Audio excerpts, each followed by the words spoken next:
ज्ञानतिमिरान्धस्य ज्ञानञ्जनशलाकया चक्षुरुन्मिलितमेन तस्मै श्रीगुरुवे नमः। श्रीचैतन्यमनोभीष्टं स्थापितं येन भूतले स्वयं रूपकदा मह्यं ददाति स्वपदान्तिकं।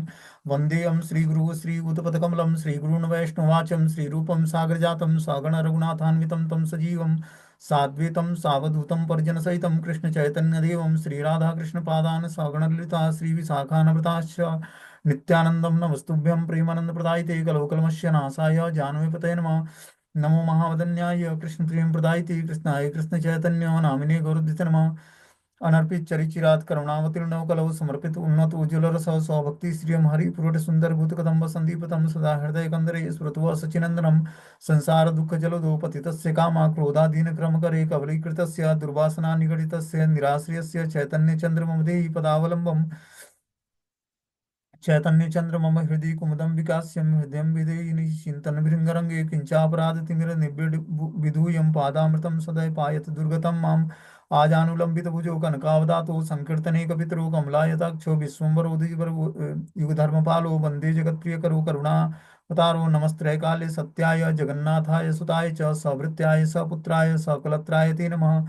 अतीर्णो साकरुण्यो परिच्छिन्नो सदीश्वरो श्रीकृष्ण चैतन्य नित्यानंदो द्वय भ्रातरं भजे स जयति विशुद्ध विक्रमं कनकाभ्यं कमलायतिक्षणं वर्जानुनं विलंबितं खण्डभुज बहुधा भक्तिरसाभिनर्तकम्। जयति जयतु देव कृष्ण चैतन्य चंद्रो जयति जयतु कीर्तितस्य नित्या पवित्र जयति जयतु देव वृत्तस्य विश्वेश्वमूर्ति जयति जयतु देव नृत्य स्वरूप रूप सर्वप्रियाणं पंचतत्वात्मकं कृष्णं भक्तरूप स्वरूपकं भक्तावतारं भक्ताख्यं नमामि भक्तिशक्तिकं। जय श्री कृष्ण चैतन्य प्रभु नित्यानंद श्री अद्वैत गदाधर श्रीवासादि श्री गौर भक्तवृंद हरे कृष्ण कृष्ण कृष्ण हरे हरे हरे राम राम राम हरे हरे। तो इसमें हम लोग जो है चैतन्य महाप्रभु की बाल लीलाओं का श्रवण कर रहे हैं आदि खंड प्रथम अध्याय में। ठीक है ना। हमने कुछ कल लीलाएं बताई थी। आज उसमें आगे अगली लीलाएं बताई जाएंगी भगवान चैतन्य महाप्रभु की। बोलते हैं आदि खंडे सकल भक्तिर मोहदिया सेई खाने बुले प्रभु सवार भांडिया। आदि खंड में प्रभु ने सब भक्तों को मोहित किया जिससे वे उनके वास्तविक स्वरूप को न जान सके। प्रभु वहां सबको भ्रम में डालकर भ्रमण करते रहे। प्रभु की बाल लीलाओं में नवद्वीप वासी भक्त उनको स्वयं कृष्ण रूप में नहीं जान पाए। उन्होंने सभी भक्तों के विचारों में मोह उत्पादन करके स्वयं भक्ति पथ से उदासीनता दिखाई। सेई खान अर्थात नवद्वीप में बुले अर्थात उसी प्रकार परिचय से परिचित होकर भ्रमण या विहार करते रहे। तो भगवान जब चैतन्य महाप्रभु अपने बाल्यकाल में उन्होंने कहीं भी कृष्ण के रूप में अपना परिचय नहीं दिया। भगवान चैतन्य महाप्रभु का प्राकट्य जो है राधा कृष्ण का मिलित रूप है। राधा रानी के भाव और अंग क्रांति को स्वीकार करके स्वयं कृष्ण चैतन्य महाप्रभु के रूप में प्रकट होते हैं इस कलयुग में 535 वर्ष पूर्व कोलकाता जो शहर है उसके नदिया मायापुर धाम में मायापुर जगह में। तो चैतन्य महाप्रभु जो है स्वयं जब कृष्ण को राधा रानी को देखते हैं कि जो राधा रानी मेरी सेवा करके मुझसे ज्यादा प्रसन्न कैसे होती है तो उस रस का आस्वादन करने के लिए वो चैतन्य स्वरूप में आते हैं। ठीक है ना। वही कृष्ण जो है चैतन्य महाप्रभु के रूप में राधा रानी के अंग क्रांति राधा रानी के अंग क्रांति क्या है। तप्त कांचन गौरांगे सोने हुए पिघले के समान अंग क्रांति है उनका और उज्जवल वर्ण है उनका। उस वर्ण और अंग क्रांति को स्वीकार करके गोल्डन स्वरूप में भगवान श्री चैतन्य महाप्रभु आते हैं। क्या करने के लिए राधा रानी के भाव को अंगीकार करके जब वो कृष्ण को की सेवा करती हैं जो उनको प्रसन्नता होती है बहुत ही दिव्य स्तर पर होती है। उस प्रसन्नता के दिव्य स्तर को प्राप्त करने के लिए महाप्रभु आस्वादन करने के लिए चैतन्य महाप्रभु के रूप में आते हैं। और चैतन्य महाप्रभु का वास्तविक उद्देश्य क्या है कि सब जीवों को हरि नाम से जोड़कर उनका उद्धार करना। इस कलयुग में जितने भी बद्ध जीव हैं सबको हरि नाम प्रदान करके और सब बद्ध जीवों को मुक्ति प्रदान करना भगवान की प्रेम भक्ति से जोड़ना। यह उनका मेन व्यापार है बिजनेस है। इसी उद्देश्य के लिए भगवान चैतन्य महाप्रभु आते हैं। जो त्रेता युग में भगवान श्री राम आए या द्वापर युग में भगवान कृष्ण आए तो उद्देश्य क्या था। उद्देश्य था असुरों का विनाश करना और भक्तों की रक्षा करना। लेकिन कलयुग में तो एक ही मनुष्य के अंदर असुर भी है और देवता भी है। उसके अंदर आसुरी लक्षण भी है और देव लक्षण भी है। उस केस में अब क्या करें? उस केस के लिए भगवान चैतन्य महाप्रभु का प्राकट्य हुआ। महाप्रभु ने किसी का वध नहीं किया। महाप्रभु ने क्या किया? सबको महामंत्र देकर सबका कल्याण के बारे में चिंतन किया, कल्याण करने का प्रयास किया। तो इसलिए इस कलयुग के पतित जीवों को, जो हम जैसे पतित जीव हैं, उनको महाप्रभु चैतन्य देव की शरण ग्रहण करनी है। क्योंकि कृष्ण की कृपा तो तब होती है जब व्यक्ति सर्वधर्मान परित्यज्य मामेकम शरणं व्रज, समस्त धर्मों का परित्याग करके कृष्ण की शरण ग्रहण करता है, तब जाकर कृष्ण कृपा करते हैं उस पर। क्योंकि वो ज्वेलस लवर है, बस एक चीज ही स्वीकार करते हैं और उनको दूसरा बर्दाश्त नहीं है। लेकिन चैतन्य महाप्रभु ऐसा नहीं करते हैं। नमो महावदन्याय कृष्ण प्रेम प्रदायते, इतना वो वदान्याय भगवान है, इतना करुणामय है। क्या करते हैं? यूं ही कृष्ण प्रेम प्रदान कर देते हैं जीवात्मा को। उसके अंदर योग्यता है या नहीं है, ना करा विचार। योग्यता का कोई विचार नहीं करते हैं कि वो योग्य है या नहीं है। और चैतन्य महाप्रभु से ज्यादा करुणाशील तो नित्यानंद प्रभु हैं, जिनकी हम लोगों ने महिमा इससे पहले सुनी है। कि नित्यानंद प्रभु की कृपा से ही चैतन्य महाप्रभु की कृपा को आकर्षित कर सकते हैं हम लोग। बिना नित्यानंद प्रभु के चरण कमलों का आश्रय लिए हुए गौरांग महाप्रभु की कृपा को प्राप्त नहीं कर सकते, या गौरांग महाप्रभु की कृपा को जान नहीं सकते हैं।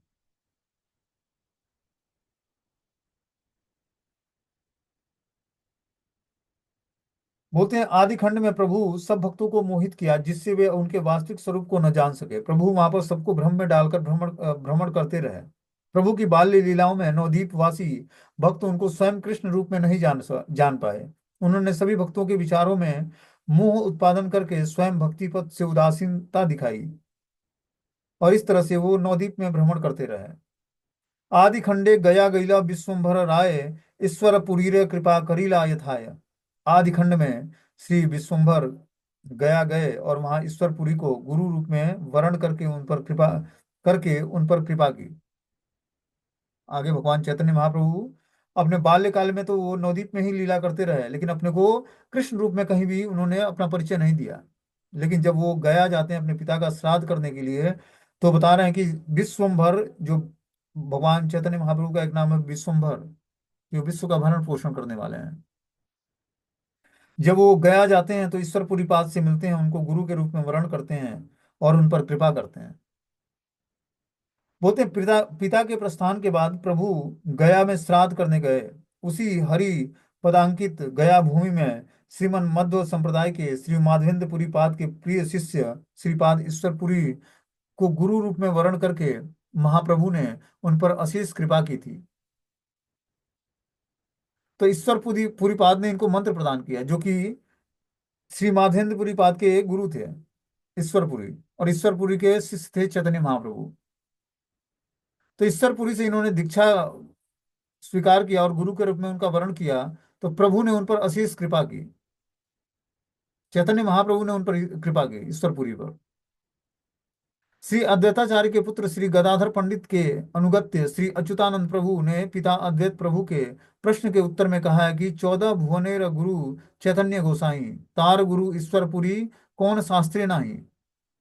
14 भुवन के गुरु भगवान चैतन्य महाप्रभु हैं। तार गुरु ईश्वरपुरी कौन शास्त्रे नाही, उनके गुरु ईश्वरपुरी हैं, ये कौन शास्त्र नहीं कहता है। बहुत से लोग मूर्खता के वशीभूत होकर अक्षज ऐतिहासिक ज्ञान द्वारा इस श्री ईश्वरपुरी के शिष्य रूप में श्री गौरांग सुंदर को निर्देश करते हैं। किंतु वैष्णव राज ठाकुर श्री वृंदावन दास ने इस प्रकार के मोहांध व्यक्तियों को विपत्ति से उद्धार करने के लिए प्रभु के कृपापात्र रूप से ही ईश्वरपुरी को इस स्थान पर निर्देशित किया है। कि वृंदावन दास ठाकुर लिखते हैं कि जो है गौरांग महाप्रभु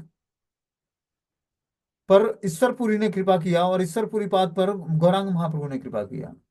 कृपा पात्र रूप है ईश्वरपुरी का इस स्थान पर निर्देश किया गया है, जो चैतन्य महाप्रभु के कृपा पात्र हैं। भगवान गुरु के रूप में स्वीकार तो करते हैं, लेकिन ईश्वरपुरी पाद पर कृपा किया उन्होंने, उनको गुरु के रूप में स्वीकार करके। जब भगवान इस भौतिक संसार में कोई भी अवतार धारण करते हैं, तो एक सांसारिक व्यक्ति की तरह सब कुछ कार्य करते हैं। जो एक व्यक्ति का उत्तरदायित्व बनता है, गुरु स्वीकार करना, पढ़ाई करना, तो उस सारे भगवान रोल प्ले करते हैं और दिखाते हैं अपने आचरण से कि किस तरह इस भौतिक संसार में जीवन यापन करना है। जैसे कृष्ण सांदीपनी मुनि को गुरु बनाए, भगवान श्री राम जो है वशिष्ठ मुनि और विश्वामित्र मुनि को गुरु बनाए। वशिष्ठ मुनि जो है उनके कुल गुरु थे और विश्वामित्र मुनि उनको युद्ध कला के की शिक्षाओं को दिया उन्होंने। और देखते हैं कृष्ण ने सांदीपनी मुनि को गुरु बनाया। तो गुरु बनाकर ऐसा नहीं कि वो भगवान अपनी भगवत्ता दिखाए उनको, गुरु बनाकर एक शिष्य की तरह कैसे शिष्य का व्यवहार होना चाहिए उस तरह उन्होंने व्यवहार प्रस्तुत किया। जंगल से लकड़ियां काटते ले आते, माता और जो है गुरु का चरण दबाते और भोजन बनाकर उन दोनों को माता और गुरु माता को और गुरु को भोजन कराते। उसके बाद जो प्रसाद बचता खुद स्वयं ग्रहण करते। जबकि नंद बाबा के पुत्र थे, जिनके पास 9 लाख गायें थी, ब्रज के राजकुमार थे कृष्ण, लेकिन उसके बाद भी गुरु आश्रम में जाकर उन्होंने तुच्छ सेवाएं की। फिर सांदीपनी मुनि ने 64 दिनों में 64 कला जो है इनके हृदय में प्रकाशित कर दिया। स्वयं भगवान है लेकिन उन्होंने दिखाया कि गुरु का इंपॉर्टेंस क्या है, गुरु का हमारे जीवन में उपयोगिता क्या है। तो जब हम गुरु तत्व की सेवा करते हैं तो क्या होता है, उससे हमें कृपा मिलती है। ये दिव्य ज्ञान सीखने के लिए हमें और कुछ नहीं चाहिए। क्या चाहिए, गुरु की कृपा चाहिए। उनकी कृपा से ही व्यक्ति जो है दिव्य ज्ञान हृदय प्रकाशित था, ये दिव्य ज्ञान हृदय में प्रकाशित हो जाता है व्यक्ति के। ज्ञान पढ़ने से नहीं समझ में आएगा, गुरु कृपा से ये ज्ञान आपके जीवन में प्रैक्टिकली आएगा, आप खुद ही स्वेच्छा से बोलोगे इसको। और ये कृपा सब पर नहीं होती है, बहुत रेयर व्यक्ति पे होती है। जो शास्त्रों को पढ़ के और लोगों को आगे प्रस्तुत करना बहुत आसान है, लेकिन शास्त्रों के हिसाब से जीवन अपना बन जाए ये बड़ा मुश्किल है। ये तो बहुत ही रेयर व्यक्ति के साथ ऐसा होता है कि जो शास्त्र में लिखा है वही उसका जीवन है। और मैकेनिकली ऐसा नहीं कर सकते हैं, ये तो बहुत ही भगवान की विशेष कृपा होती है, तब उस जीवात्मा को ऐसा जीवन मिलता है कि उस शास्त्रों के हिसाब से उसका जीवन है, गीता और भागवतम के हिसाब से उसका जीवन है। उसका रियलाइजेशन एकदम शास्त्रों के द्वारा परफेक्ट होता है, जिस तरह शास्त्र में लिखा है उसी तरह उसका जीवन भी है और उसी तरह उसका रियलाइजेशन भी है।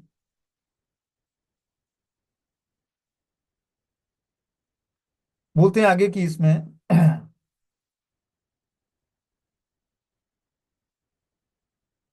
आदि खंडे आच्छेकत अनंत विलास किच्छु शेष वर्णिवेन महामुनि व्यास। आदि खंड में और कितने अनंत लीला विलास है जिसकी कुछ लीलाएं अंत में महामुनि व्यास वर्णन करेंगे।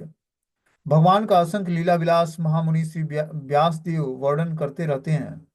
श्री गौर सुंदर की जो सब लीलाएं इस ग्रंथ में लिखी हुई हैं उनके अतिरिक्त और कुछ लीलाओं के वेद विभाग करता व्यास तुल्य जन वर्णन करेंगे। जो भगवान श्री गौर सुंदर की लीला वर्णन करते हैं वे भी व्यास परंपरा में व्यास आसन पर बैठे हुए भगवत लीला के लेखक व्यासी हैं, जिनका नाम वृंदावन दास ठाकुर है। दूसरे मुनिगण भगवत लीला छोड़कर अन्य कथाओं का वर्णन करते हैं, किंतु श्री व्यास भगवान की कथा छोड़कर अन्य कथाओं का वर्णन न करने के कारण वे ही महामुनि कहलाते हैं। दूसरे दूसरे मुनिजन नाम मात्र के मुनि हैं लेकिन व्यास की तरह महामुनि नहीं है। तो मुनि तो बहुत सारे होते हैं और उनकी अलग अलग अवधारणाएं होती हैं भगवान को लेकर, लेकिन जो महामुनि व्यासदेव हैं वो भगवान की लीलाओं को छोड़कर अन्य किसी विषयों पर कथाएं नहीं करते हैं या कथाओं का वर्णन नहीं करते हैं जो भगवान से अलग का विषय है कोई। तो इस तरह से बता रहे हैं कि जो है व्यास परंपरा में व्यास आसन पर बैठते हुए भगवत लीला के लेखक व्यास ही हैं। दूसरे मुनिगण भगवत लीला छोड़कर अन्य कथाओं का भी वर्णन करते हैं, लेकिन जो महामुनि होते हैं वो व्यास देव वो क्या करते हैं, भगवान के अलावा और किसी भी कथा का वर्णन नहीं करते हैं। कृष्ण इतर कथा वाग वेग तार नाम, उन वाक्यों को जो कृष्ण की सेवा के लिए दंडित करते हैं वे ही वास्तविक मुनि हैं। तो जो कृष्णोत्तर कथा है मतलब जो कृष्ण से अलग विषय है उसके बारे में ये तनिक भी मतलब लिखते नहीं है। जो महामुनि होते हैं जैसे व्यास देव हैं उन्होंने भगवान से अलग कोई किसी भी सब्जेक्ट पर चर्चाएं नहीं की। बोलते हैं बाल लीला आदि करी यते का प्रकाश गयार अवधि आदि खंडेर अभिलाष। प्रभु ने बाल्य लीला में से आरंभ करके गया से वापस आने तक जि, जितनी लीला प्रकाश की वे आदि खंड का विलास है।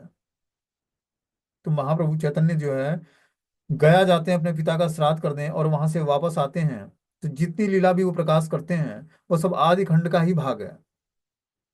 गया जाते हैं, वहां पर गुरु से दीक्षा लेते हैं, उसके बाद अपने हम्म,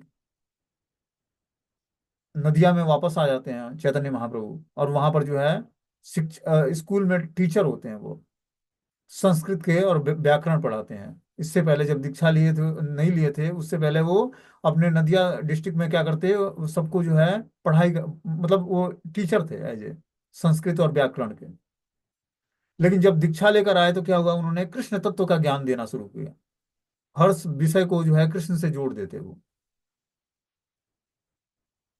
वही बता रहे हैं यहाँ पर कि प्रभु की गया क्षेत्र से यात्रा और वहां से पुनः वापसी तक की लीला कथा जो है आदि खंड में उनको स्थान दिया गया है। मध्य खंडे विदिता महिला गौर सिंह चीनी लेना यत सब चरणेर भृंग। मध्य खंड में श्री गौर सिंह ने अपना स्वरूप प्रकाशित किया और प्रभु के चरण कमलों के भृंग रूपी भक्तों ने अपनी प्रभु को पहचान लिया। बता रहे कि जो मध्य खंड की लीलाएं भगवान की, वो प्रभु के चरण कमलों का भृंग रूपी भक्तों ने अपनी प्रभु को पहचान लिया। कि जो भगवान के चरण कमलों के प्रति भृंग मतलब मक्खी है, मधुमक्खी, वो भगवान भक्तों ने अपने प्रभु को पहचान लिया। उसमें भगवान श्री चैतन्य महाप्रभु के जो आदि खंड में जो लीलाएं हैं, उसमें चैतन्य महाप्रभु को कोई भी कृष्ण के रूप में नहीं जान पाया। लेकिन मध्य खंड में जो लीलाएं हैं, उसमें सारे भक्त लोग प्रभु को पहचान लेते हैं।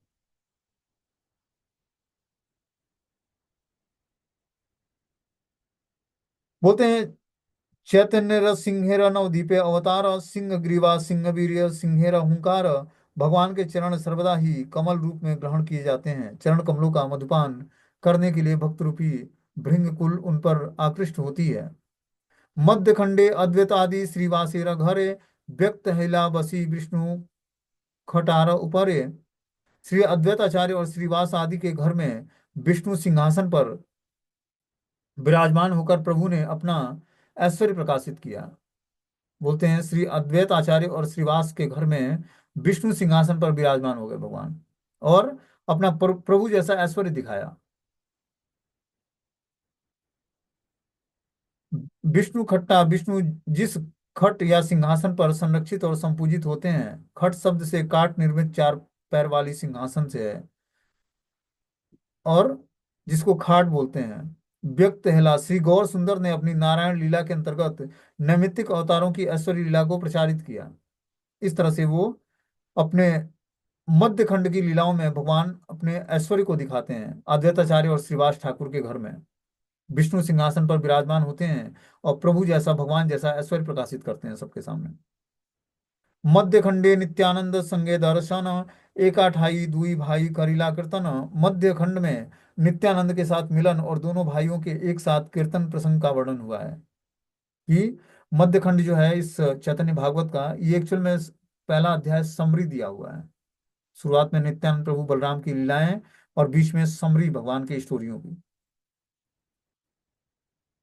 बोलते हैं मध्य खंड में नित्यानंद प्रभु के साथ जो भगवान चैतन्य महाप्रभु का मिलन है दोनों भाइयों का, और एक स्थान पर कीर्तन कीर्तन प्रसंग का वर्णन है। बोलते हैं दुई भाई श्री गौर नित्यानंद अर्थात श्री कृष्ण और बलराम, इन दोनों प्रभु एक पिता से प्रकटित सगे भाई नहीं थे। हड़ाई ओझा के पुत्र श्री नित्यानंद और जगन्नाथ मिश्र के पुत्र श्री गौर सुंदर थे। यहाँ आपस में भातृ संबंध पारमार्थिक है, शौक्र नहीं है। गया से वापस आकर प्रभु का नित्यानंद प्रभु के साथ श्री मायापुर में मिलन हुआ। हड़ाई ओझा के पुत्र रूप में श्री नित्यानंद प्रभु किस नाम से प्रसिद्ध थे, उनका उल्लेख नहीं है। श्री नित्यानंद का स्वरूप नाम तीर्थ उपाधि विशिष्ट किसी एक सन्यासी ने अनुगत ब्रह्मचारी की उपाधि मात्र है। कि चैतन्य महाप्रभु जब बाल्यकाल में ही थे तभी एक जो है सन्यासी उनके तीर्थ स्वरूप नाम का तीर्थ सन्यासी आते हैं, और वो इनको अपने साथ तीर्थ यात्राओं के भ्रमण पर ले जाते हैं। और बहुत लंबे समय के बाद जब नित्यानंद प्रभु वापस आते हैं, तब तक चैतन्य महाप्रभु का प्राकट्य हो गया होता है, और फिर चैतन्य और नित्यानंद प्रभु का मिलन होता है। तो ये शुक्र रूप से मतलब आपस में खास भाई तो नहीं है, लेकिन भातृ संबंध पारमार्थिक है इनका। पारमार्थिक मतलब दिव्य धरातल पर है, एक दूसरे के भाई जैसे हैं। जिस तरह कृष्ण और बलराम आपस में भाई भाई हैं, और एक ही पिता के दोनों संतान हैं। लेकिन नित्यानंद और गौरांग में ऐसा नहीं है। वो भ्रातृ स्नेह तो है, लेकिन शुक्र जन्म नहीं है इनका। इनका जन्म कैसा है? पारमार्थिक जन्म है। बोलते हैं मध्य खंडे खडभुज देखिला नित्यानंद, मध्य खंडे अद्वैत देखिला विश्वरंग। मध्य खंड में श्री नित्यानंद प्रभु ने खडभुज रूप और अद्वैत प्रभु ने विश्व रूप का दर्शन किया है। खडभुज श्री राम के दो हाथ, श्री कृष्ण के दो हाथ और श्री गौर हरि के दो हाथ, ये छह हस्त विशिष्ट श्री गौर मूर्ति ही खडभुज नाम से प्रसिद्ध है। तो भगवान मध्य खंड की लीलाओं में खडभुज रूप धारण करके अलग अलग भक्तों को दर्शन देते हैं, जिसमें दो हाथों में भगवान श्री राम के आयुध तीर और धनुष पकड़ते हैं, दो हाथों में भगवान बांसुरी और जो है, और श्री गौर हरि के रूप में वो एक हाथ में कमंडलू और दूसरे हाथ में संन्यास दंड धारण करते हैं।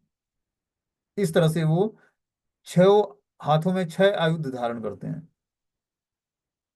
किसी के मत से नृसिंह के दो हाथ, राम के दो हाथ मिलकर खडभुज हुए हैं। श्री गौर सुंदर के हाथों में दंड कमंडलू, श्री कृष्ण के हाथों में वंशी, श्री राम के हाथों में धनुष बाण श्री क्षेत्र के मंदिर में अंकित है। विश्व रंग गीता के एकादश अध्याय में कथित विश्व रूप में। तो इस तरह से भगवान चैतन्य महाप्रभु छह भुजा धारण करके अपने भक्तों को, बहुत सारे भक्तों को खडभुज रूप में दर्शन दिया।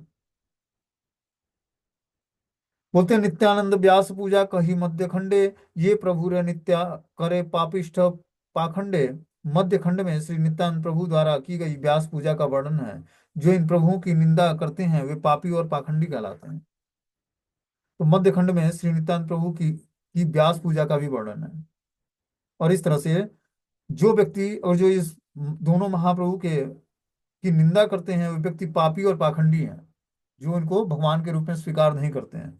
बोलते हैं, श्री विष्णु मुख विमुख व्यक्ति ही पापिष्ठ नाम से कथित है। अन्य देवताओं के साथ श्री विष्णु के समबुद्धि विशिष्ट व्यक्ति ही पाखंडी कहे जाते हैं। पापिष्ठ और पाखंडी श्री नित्यानंद प्रभु के तत्व को न जानकर ही उनकी निंदा करते हैं। श्री नित्यानंद प्रभु ने स्वयं विष्णु तत्व में आकर होने पर भी अपने भृत्य व्यास देव को गुरु पद में वर्ण करके व्यास पूजा का विधान प्रदर्शन किया। तो बोलते हैं कि जो व्यक्ति पाखंडी है या पापिष्ठ है वो नित्यानंद प्रभु के तत्व को न जानकर उनकी निंदा करता है। कि नित्यानंद प्रभु स्वयं जो है बलराम जी के अवतार हैं, और चैतन्य महाप्रभु की लीलाओं में वो मधुरता लाने के लिए, पार्टिसिपेशन करने के लिए नित्यानंद प्रभु के रूप में आते हैं। विष्णु तत्व में आकर होने पर भी अपने भृत्य व्यास देव को गुरु पद के रूप में वर्ण करके व्यास पूजा का विधान प्रस्तुत करते हैं। यस्य देवे पराभक्ति मंत्र का तात्पर्य अर्थ है तदि ज्ञानार्थ स गुरु मेवाधिगच्छते। मंत्र की गति और संप्रदाय विहीनता, ये मंत्रास्य विफल मत्ता आदि श्लोकों की सफलता के लिए श्री नित्यानंद प्रभु द्वारा व्यास पूजा का आयोजन किया गया। तो इस तरह से व्यास पूजा का आयोजन नित्यानंद प्रभु करते हैं। संप्रदाय विहीन ये मंत्रास्य विफल मत्ता, मतलब जो संप्रदाय विहीन व्यक्ति जो है कोई मंत्र जाप करता है तो मंत्र का पूरा प्रभाव नहीं मिलता है, उसको पूरा परिणाम नहीं मिलता है। इसीलिए उन्होंने क्या किया, नित्यानंद प्रभु ने व्यास पूजा का आयोजन किया कि सबको गुरु बनाना चाहिए। तद ज्ञानार्थ सब गुरु मेवाधिगच्छते, कि आपको ज्ञान प्राप्त करने के लिए गुरु के सामीप्य ग्रहण करना चाहिए और उनसे उनसे मंत्र मंत्र दीक्षा लेनी चाहिए। सांप्रदायिक विहीन ये मंत्रास्ते विफला मत्ता, और जो कोई व्यक्ति जो है संप्रदाय विहीन है तो जो भी मंत्र जाप करेगा वो सब जो है मंत्र विफल हो जाएंगे उसके। मध्य खंडे हलधर हिला गौरचंद्र, हस्ते हल मुसल दिला नित्यानंद। श्री गौरचंद्र, जब श्री गौरचंद्र ने बलराम की लीला प्रदर्शित की तब नित्यानंद ने उनके हाथों में हल मुसल आदि प्रदान किया। श्री गौर हरि स्वयं रूप वस्तु होने पर भी उनके ही अंतर्गत प्रकाश तत्व श्री बलदेव हैं, इसलिए बलदेव की लीला का प्रदर्शन करते हुए स्वयं रूप तत्व या वैभव प्रकाश विलास विलास आदि अस्त्रादि धारण भेद असंग नहीं है। श्री नित्यानंद प्रभु ने भी हल मूसल आदि अपने शस्त्र समूह तत्कालिक लीला प्रदर्शन के लिए महाप्रभु को समर्पित किए हैं। तो इस तरह से जो है बता रहे हैं कि श्री गौर सुंदर वस्तु स्वयं रूप वस्तु होने पर भी उनके ही अंतर्गत प्रकाश तत्व श्री बलदेव हैं, इसलिए बलदेव की लीला का प्रदर्शन करते हुए स्वयं रूप तत्व का वैभव प्रकाश विलासित और अस्त्र आदि धारण भेद असंग नहीं है। कि वो बलदेव की तरह लीला प्रदर्शन करते हैं, स्वयं चैतन्य महाप्रभु, और स्वयं रूप तत्व तथा वैभव प्रकाश विलास आदि लीलाएं संपन्न करते हैं, अस्त्र आदि धारण करते हैं और असंगत नहीं करते हैं। श्री नित्यानंद प्रभु ने ही हल मूसल आदि अपने शस्त्र समूह तत्कालिक लीला प्रदर्शन के लिए महाप्रभु को समर्पित किए थे। लीला संपन्न करने के लिए, लीला प्रदर्शन करने के लिए चैतन्य महाप्रभु एक बार नित्यानंद प्रभु के रूप में लीलाएं संपन्न करते हैं। तो उस समय क्या किया उन्होंने, हल मूसल आदि उनको प्रदान किया नित्यानंद प्रभु ने। बोलते हैं कि मध्य खंडे दुई अति पाप पातकी मोचन जगाई मधाई नाम विख्यात भुवन। मध्य खंड में भुवन विख्यात जगाई और मधाई नाम के दो अति पातकियों का उद्धार किया महाप्रभु ने। कि मध्य खंड में जगाई और मधाई के जो अति पापी व्यक्ति थे उनका उद्धार की लीलाओं का वर्णन उसमें होता है मध्य खंड में।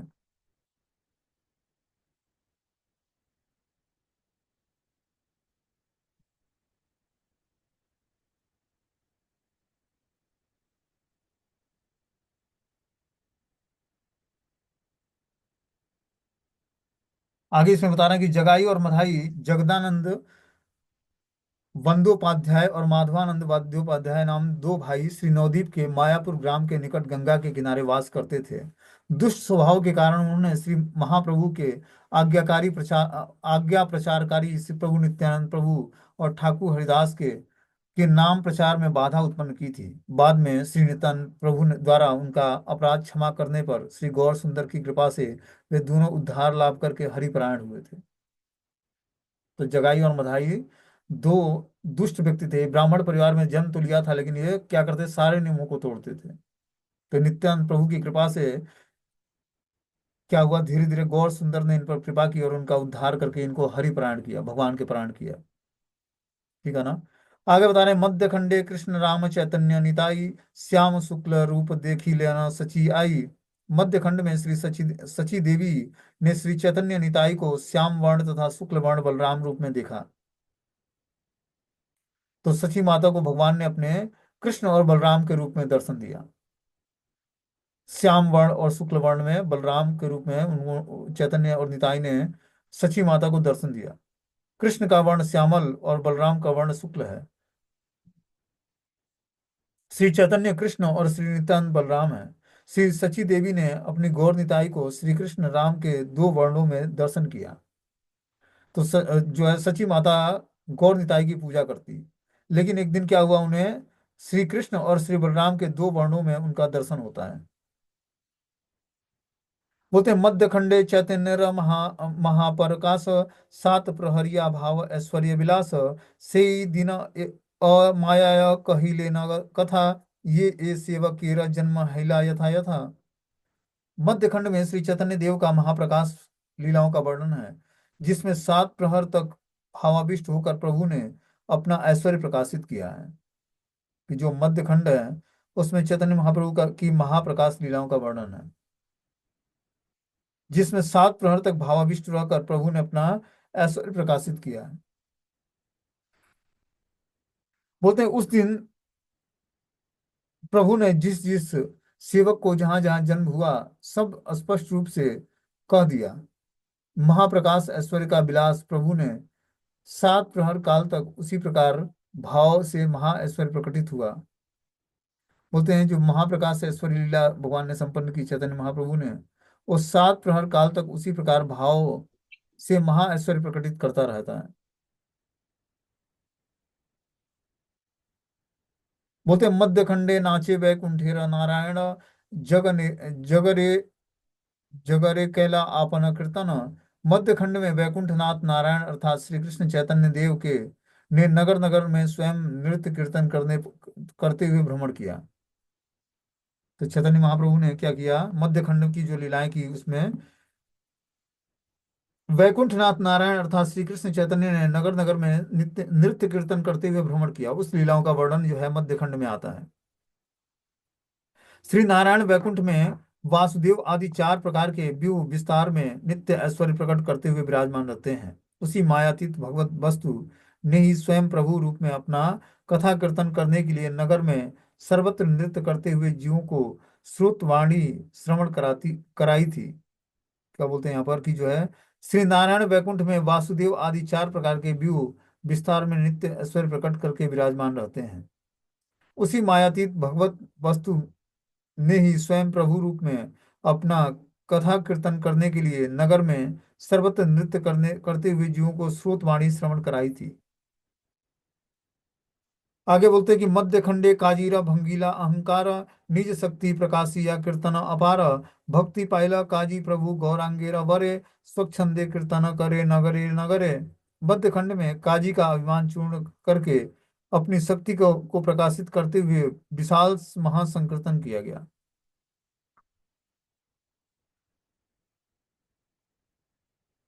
आगे इसमें बता रहे हैं कि श्री गौरांग के वरदान से काजी को भक्ति प्राप्त हुई। तब प्रभु नगर नगर में स्वच्छंद रूप से कीर्तन करने लगे।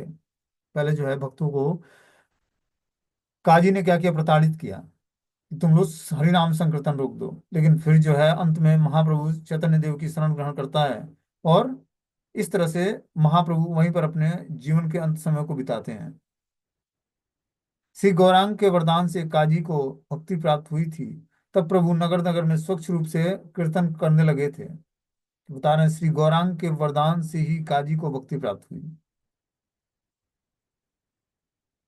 काजी मतलब एक मुसलमान लीडर होता है, उसको काजी बोलते हैं, जो अलग अलग राज्यों में जो मुख्यमंत्री होता है वो क्या होता है, उस राज्य का मुखिया होता है। उसी तरह राज्य का जो है राजा जो होता है वो क्या होता है,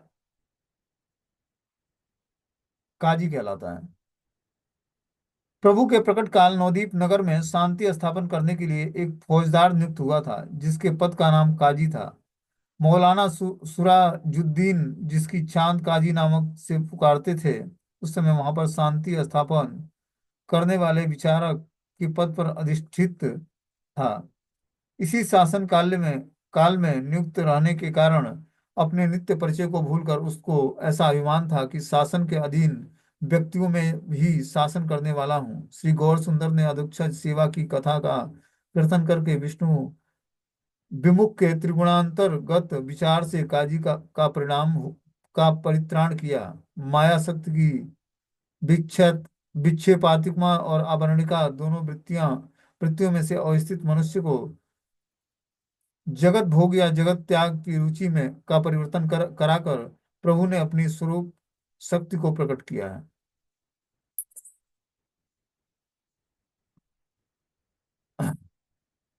आगे बोलते हैं कि मध्य खंडे महाप्रभु बराह हिला निज तत्व मुरारी कहिला गर्जिया। मध्य खंड में श्रीमन महाप्रभु ने बराह रूप धारण करके गरजते हुए मुरारी गुप्त को अपना तत्व बतलाया। ये मध्य खंड में भगवान चैतन्य महाप्रभु बराह रूप धारण करते हैं और इस तरह से मुरारी गुप्त को अपना तत्व बताते हैं। श्रीमन महाप्रभु सब अवतारों के अवतारी भगवत परम तत्व हैं। उन्होंने बराह वेश में गर्जन करते हुए मुरारी गुप्त को अपने तत्व का उपदेश दिया। मध्य खंडे मुरारी स्कंधे आरोहण चतुर्भुज हैया कैला अंगेन भ्रमण। मध्य खंड में श्री गौरांग महाप्रभु ने चतुर्भुज से मुरारी के कंधे पर आरोहित करके आंगन में भ्रमण किया है। तो इस तरह से जो है अब आगे मध्य खंड की और भी जो लीलाएं हैं उसका वर्णन जो है कल के क्लास में किया जाएगा। ठीक है ना, अब मीटिंग क्लोज हो जाएगा।